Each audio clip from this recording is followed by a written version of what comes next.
죠. 일단 정보 능력을 공부하시는 분들의 고민은 이거인 것 같아요. 어느 정도까지 공부를 해야 되느냐. 뭐 커말 1급 이상이냐, 뭐 아니면 꼭 커말 안 해도 되느냐. 그런 질문들을 많이 하시는데 저는 충분히 이해가 갑니다. 왜 그러냐면 교과서 이외의 내용들에서 많이 나오죠. 예를 들면 함수, 뭐 단축키, 주요 용어 이런 것들이 많이 나오다 보니까 교과서만 가지고 공부하는 게 좀 불안하신 것 같아요. 근데 사실 교과서만 가지고는 안 되죠. 실제로 커말에 나오는 것들 중에 뭐 그런 것들이 실제로 나옵니다. 그렇지만 이걸 너무 복잡하게 생각하지 않으셨으면 좋겠어요. 뭐냐면 엑셀 함수 같은 걸 예를 들어보면 엑셀 함수도 전문가들이 쓰는 게 있고요. 아니면 비전문가들이 일상적으로 업무를 하기 위해서 쓰는 또 함수들이 따로 있죠. 그러니까 여러분들은 후자의 측면에서 그 공부를 좀 해주셨으면 좋겠습니다. 그리고 요즘 들어서 그 4차 혁명이나 이런 IT 기반의 용어들에 대한 문제들이 그 많이 나오기 때문에 용어는 또 따로 공부를 하셔야 되고요. 그 다음에 확장자 같은 거 있죠. 그런 것도 시험에 잘 나오니까 따로 공부해 두셨으면 좋겠습니다. 이런 것들은 교과서 이외의 것들이죠.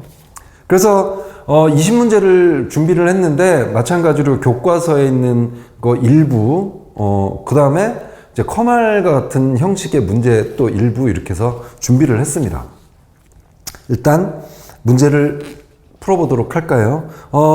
이 영상에서 20문제 다 풀어보도록 하겠습니다. 자, 1번은 제가 말씀드린 대로 용어와 관련된 문제죠. 이거 잘 익히셔야 될 거예요. 일부러 그 문제를 내면서, 용어 문제를 내면서 선지의 다양한 것들을 이렇게 좀 제시하려고 노력을 했거든요. 그리고 해설지에 그 용어들에 대한 해설을 좀 구체적으로 쓰려고 많이 노력을 했습니다. 그러니까 해설지를 보시고 다 정확하게 익히셨으면 좋겠습니다. 자, 1번부터 보겠습니다.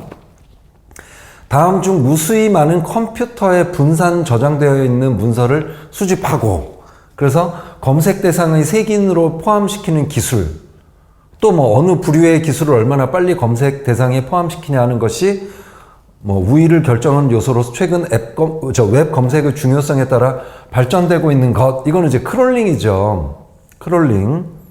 이건 정답은 5번인데, 요거 크롤링뿐만 아니라 나머지 이것들도 잘 아셔야죠. 그죠? 자, 스푸핑은 뭔가요? 자기가 사용자인 것처럼, 그 승인받은 사용자인 것처럼 슬쩍 접근해서 공격하는 거죠. 시스템을 공격하는 거. 그 다음에 스마트팜은 4차 혁명 그 기반의 그 ICT나 뭐 이런 기술이 접목된 농업 시스템이죠. 스마트팜. 팝업은 그 축적되어 있는 데이터 중에 맨 위에 있는 거 꺼내는 걸 팝업이라고 하죠. 그 다음에 미러링은 항상 비상사태가 벌어지죠. 뭐 예를 들어서 해킹이라든가 뭐 또 기계가 고장날 수도 있고, 그러면 데이터가 손실될 우려가 있잖아요. 그러니까 그럴 때를 대비해서 데이터를 하나 이상의 또 장치에 이렇게 또 저장을 시켜 놓죠. 그런 거를 미러링이라고 합니다. 이 정도는 기본적으로 좀 알고 계셔야 될 것 같고요. 자, 2번은 교과서에 있는 내용입니다. 그래서 다음 중 각 용어에 대한 설명으로 옳지 않은 것. 교과서의 그 첫 부분에 보면 데이터 인포메이션이 나오고, 또 중간에 키워드 자연어 통합형 검색에 대한 얘기가 나오죠. 그래서 여기 보시면 정답은 3번인데, 여기 지금 주제별, 계층별 되어 있기 때문에 이거는 주제별 검색이죠.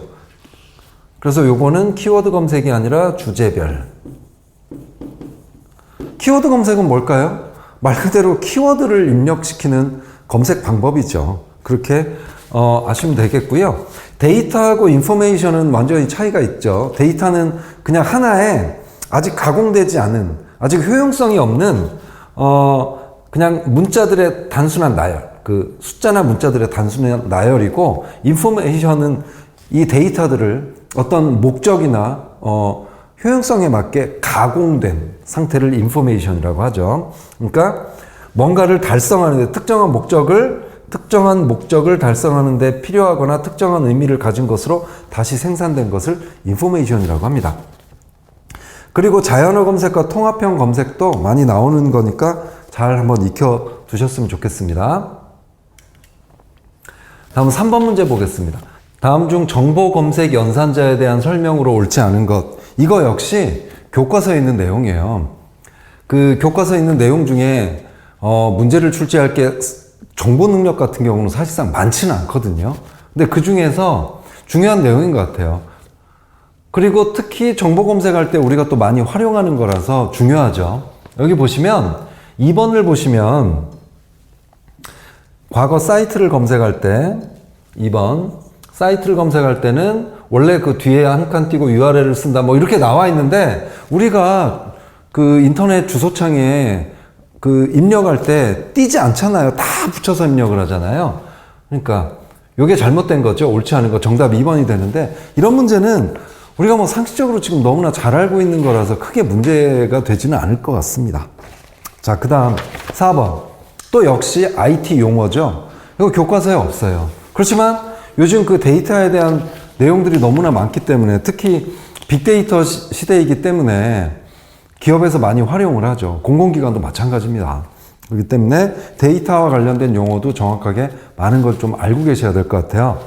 그래서 이렇게 문제를 냈고요. 뭐 우리가 잘 알고 있는 건 스몰 데이터는 이제 빅데이터에 반대되는 개념이고, 그런데 여기 뭐라고 돼 있냐면 정보를 수집한 후 저장만 하고 분석에 활용되지 않고 있어서 공간만 차지하고 있는 거예요. 이렇게 그냥 방치돼 있어. 삭제되지도 않고 공간만 차지하고 있는데, 그래서 그동안은 이게 게다가 뭐 위험까지, 보안 위험까지 초래할 수 있는 이런 좀 문제가 있었던 데이터인데, 요즘 와서 이게 오히려 이렇대요. 데이터 저장 장치가 상당히 많이 발달되고 있죠. 그래서 예전에는 이게 상당 부분 공간을 차지하고 있었지만 지금 이제 문제가 되는 게 아니에요. 데이터를 저장해도 큰 비용이 들지 않아서 문제가 되지 않고, 특히 인지 컴퓨팅 등 데이터 분석 기법과 장치의 발달로 인해서 오히려 새롭게 각광을 받고 있대요. 이런 걸 뭐라고 그러냐면 다크 데이터라고 합니다. 그 다음에 5번 문제, 교과서 문제예요. 정말 많이 출제가 되고 최근까지도 계속 출제가 됐습니다. 최근에 부산교통공사가 7월에 시험을 치렀는데 똑같이 나왔죠, 문제가. 그래서 그 정보원을 우리가 1차 자료와 2차 자료를 구분할 줄 알아야 되는데 아주 쉽게 구분할 수 있어요. 뭐냐면 1차 자료는 누가 애초에 처음에 쓴 저작물이야. 뭐 책, 소설, 뭐 이런 것들이죠. 단행본, 뭐 논문, 이것도 어떤 사람이 자기의 생각을 가지고 처음에 그 창작물이죠. 그죠? 이런 걸 1차 자료라고 해요.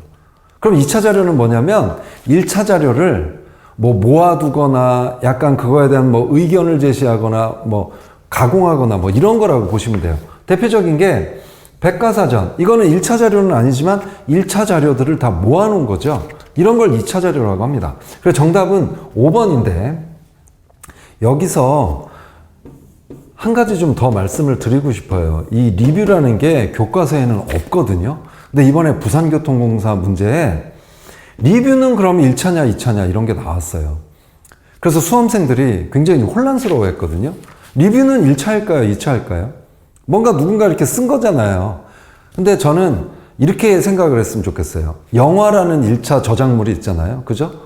어떤 작가와 감독에 의해서 이렇게 만들어진 1차 창작물인데 리뷰는 그걸 보고 뭔가 이렇게 한 거잖아요. 그렇기 때문에 얘는 2차입니다. 2차.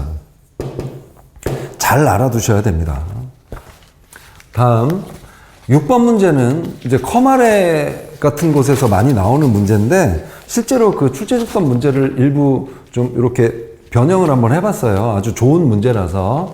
근데 엑셀을 쓰다 보면 이렇게 그 축을 2개를 쓰는 경우가 있죠. 그래프를 만들고 그럴 때. 그래서 이중축인데 이쪽을 갑축이라고 하죠. 갑축. 이쪽은 이제 보조야. 보조 역할을 하는 보조갑축. 이렇게 얘기를 하죠. 왜 이런 걸 쓸까요? 자, 한번 볼까요? 옳은 것을 모두 고르게 돼 있는데 특정 항목의 값이 다른 값들과 차이가 많이 날 때, 이쪽은 100, 이쪽은 400 차이가 많이 나잖아요. 이럴 때 2개의 축을 사용하는 거죠. 맞아요. X 항목 축과의 교점이 지금 0으로 설정된 상태고 데이터 계열은 엑셀 PC 상식 총점이죠. 근데 여기 보면 성명이 있네요. 그래서 안 맞네요. 얘 안 맞고.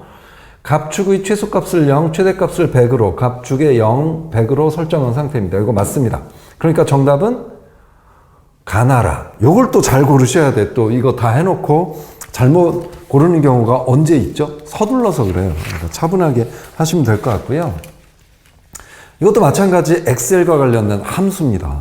여기 보면 절사, 그 다음에 뭐 어떤 단위에서 뭐 이런 얘기들이 나오네요. 그죠? 그럴 때 우리가 쓸 수 있는 게 뭐 올림, 내림, 반올림 이런 것들이 있죠. 그래서 일단 제일 많이 쓰는 게 그 반올림 하는 건 라운드죠. 라운드. 그죠? 라운드는 바로 그냥 옆에다 셀을 써주면 돼요. 셀 번호를 하면 그 안에 있는 숫자를 반올림을 시켜주는 거죠. 그 다음에 올림은 라운드업이죠. 이 뒤에 라운드업 올리는 거고, 그 다음에 내리는 건 요거 대신 다운을 쓰면 되죠. 우리 영어 잘하니까 그 영어 그대로예요. 그리고 1000원 단위에서 절사한다 그럴 때는 마이너스 3으로 표시를 해주고 100원 단위에 절사한다 마이너스 2, 그 다음에 10원 단위는 마이너스 1 이렇게 표시를 해주면 되는 거죠. 그 다음에 이런 if 함수를 우리가 넣을 때 입력을 할 때는 오류가 어디서 제일 많이 나오냐면 이런 괄호 있죠. 뒤에 맨 뒤에 있는 괄호 하나가 빠지거나 하나를 더 쳤을 경우에는 오류가 나죠. 당황스럽죠. 우리가 원하는 값이 나오는 게 아니라 이상한 막 문자가 나오고 그러면 식은땀 나고 막 그렇죠. 그래서 이런 것도 잘 보셔야 되는데 지금 절사한다고 돼 있으니까 라운드 다운을 해야 돼요. 이거 셋 중에 하나겠지. 그러면서 일단 우리가 제안서를 작성하려고 그럴 때 제안하는 가격은 뭐겠어요? 결국 판매가죠. 그러니까 이 투가 10만 원이 넘을 경우는 이렇게 표시하는 거 맞네요. 다 넘는 거 다 이쪽이죠. 이렇게 넘을 경우 N은 이렇게 해야 돼.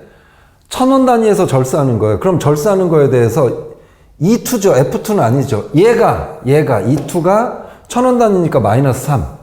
얘도 아니네. 벌써 여기서 답 나왔어요. 그리고 아닐 경우에는 100원 단위에서 절사해라. 그래서 옆에 쓰는 건데, 근데 특히 여기서 중요한 건 요 괄호를 몇 개를 치느냐, 이걸 이제 잘 생각을 해서 해야 되기 때문에 잘 보시고, 그럼 정답이 3번이 되죠. 그죠? 뭐 요런 문제네요. 그죠? 자, 그 다음에 8번은 워크시트를 바탕으로 구하고자 하는 값을 찾으려 할 때 함수식이나 결과값이 옳지 않은 거, 이런 문제도 꽤 많이 나오죠. 그럼 1번부터 봅시다. 월 최대 판매량을 찾으려고 맥스 맞죠? 그러면서 B2에서 G7까지, B2부터 G7까지 맞네요. 요 안에서 제일 큰 숫자를 찾으려고 그러면 맥스를 써야 되는 거예요. 잘 돼 있어요.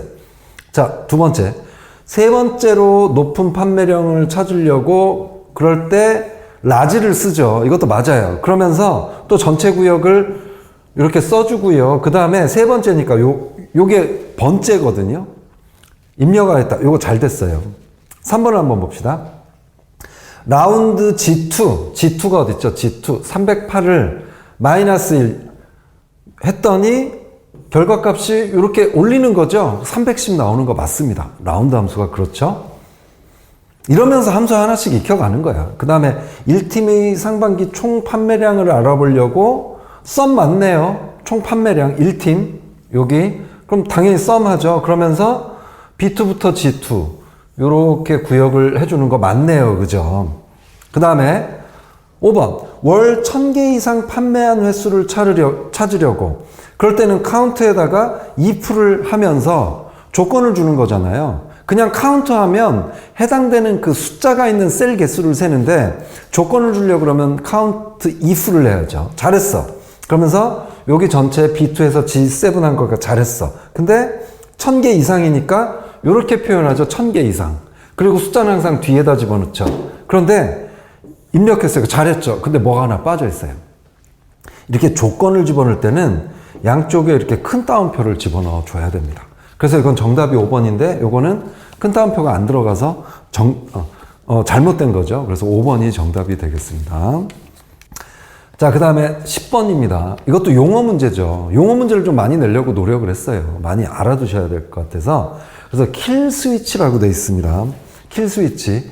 기기의 정보를 원격으로 삭제하거나 사용할 수 없도록 할 수도 있고 원격으로 다시 정상화시킬 수도 있는 기술. 1번이네요. 이걸 킬 스위치라고 그래요. 그럼 2번은 인간이나 동물의 두뇌를 구성하는 생물학적 신경 네트워크를 모사하여 동일한 방식으로 문제를 해결하는 방법을 인공신경망 이렇게 얘기를 하죠. 저도 요즘 이렇게 다 일일이 공부를 좀 하고 있어요. 3번은 잘 하실 거예요. 네티즌들의 게시글이나 댓글과 같이 웹사이트와 소셜미디어에 나타난 특정 주제에 대한 여론과 의견을 분석하여 유용한 정보로 재가공하는 빅데이터 기술을 뭐라고 그러죠? 오피니언 마이닝이라고 하죠. 오피니언 마이닝. 그 다음에 4번도 너무나 잘 하실 거예요. 태블릿형 인포테인먼트 시스템으로 주행 중 실시간 교통정보, 음악 스트리밍, 블루투스 전화 기능 등을 제공하며 차량 밖에서는 기존 태블릿처럼 사용할 수 있다는 것이 특징이다. T2C 이렇게 하죠. 태블릿 투 카 이거 약자죠. 그 다음 5번 데이터에 담겨있는 의미를 파악하고 목적에 맞게 필요한 정보를 모아 활용하는 능력 혹은 데이터를 통해 패턴을 읽어내는 능력. 이게 상당히 중요한 것 같아요. 빅데이터에서 핵심은 패턴 읽어내는 거잖아요. 그죠? 그리고 지금 그 자기소개서나 이런 것들을 평가를 할 때 IT 기술을 통해서 또 빅데이터를 통해서 여러분들 자소서를 평가하는 경우들이 늘고 있는데 공공기관도 마찬가지예요. 그런데 마찬가지로 그 뭐 삼성 같은 경우는 뭐 이런 거죠. 삼성이 제일 먼저 그 빅데이터로 자기소개서를 평가하기 시작을 했잖아요. 지난 20년간 합격한 그 자기소개서를 모아놓으면 이거 역시 빅데이터일 거예요. 그리고 나서 모으기만 하면 무슨 의미가 있겠어요? 분명히 그 안에서 어떤 패턴들을 찾았겠죠. 예를 들면 뭐 끈기라는 단어를 많이 쓴 사람들은 이런 특성이 있다. 이런 것들이 하나의 패턴이잖아요. 이런 거를 데이터 리터러시라고 하죠. 이런 능력을 리터러시, 그죠? 이런 능력을 이제 갖추셔야 돼요. 정답은 1번이 되겠습니다. 자, 이거는 또 커말에서 많이 나오는 또 엑셀과 관련된 내용이 되겠습니다. 그래서 일단 B2하고 그 C3까지, 여기까지 해서 이렇게 쭉 밑으로 채우기 핸들을 이용을 하면 여기에 자동으로 이렇게 뭔가 데이터가 나오죠. 그죠? 그래서 이 엑셀이 인식을 하는 거야. 월수와 이틀 단위로 이렇게 띠라는 얘기구나. 그러면 금, 일, 화, 목, 토 이렇게 나오고 또 플러스 4를 하라는 거구나. 그럼 9, 13, 17, 21, 25 이렇게 되네요. 그러면 토 25. 정답 4번. 간단하죠. 아래에 제시된 워크시트에 여기 지금 B, 8, 9, 10 셀에 입력된 함수식의 결과값을 가나다라고 할 때 다음 중 A11은 가나다를 또 썸을 했네요. 그죠? 요 세 가지 숫자 구한 다음에 더해야 되겠네요. 자, 그러면 D썸을 한번 볼게요. D썸은 요 D는 요런까지 다 구역으로 정해야 돼요. 원래 일반적인 썸, 뭐 카운트 이런 거는 여기만 하잖아요. 이런 실제로 데이터가 우리가 찾아야 될 아니면 계산을 해야 될 데이터만 그 범위만 입력을 하게 돼 있는데 앞에 D가 붙으면 여기 있는 뭐 성명, 1차, 2차 이런 것까지 다 구역을 정해준다. 이렇게 생각을 하시면 되겠어요. D 카운트도 마찬가지고. 그래서 이 중에서 여기까지 하는데 이완은 뭐냐면 이제 최종을 구해야 하는 거야. 1차, 2차, 3차가 아니라 최종 값을 구하는데 조건은 뭐가 돼 있냐면 G1하고 G2야. 최종이 150보다 작은 거야. 150보다 작은 거. 그럼 최종 중에서 150보다 작은 거는 80, 90, 120 있죠? 이 세 가지를 어떻게 하래요? 썸을 하래요. 그러면 더하면 290이 되죠. 어렵지 않죠? 그 다음에 Dmax는 이거죠. Dmax 역시 앞에 D가 붙었으니까 범위를 이렇게 다 정해줬죠. 그리고 이완 최종의 제일 큰 거. 그래서 150이 안 되는 것 중에 제일 큰 거. 얘 세 개 중에 제일 큰 거 120이죠. 지금 얘들 더하면 410. 그 다음에 디카운트를 하래요. 또 여기 디카운트는 제가 말씀드렸듯이 마찬가지로 범위 다 전체적으로 했고, 얘보다 작은 최종값 중에 150보다 작은 거를 카운트하래요. 3개 나왔잖아. 3개. 그러니까 413. 이렇게 되네요. 어렵지 않다. 그죠? 정답은 413.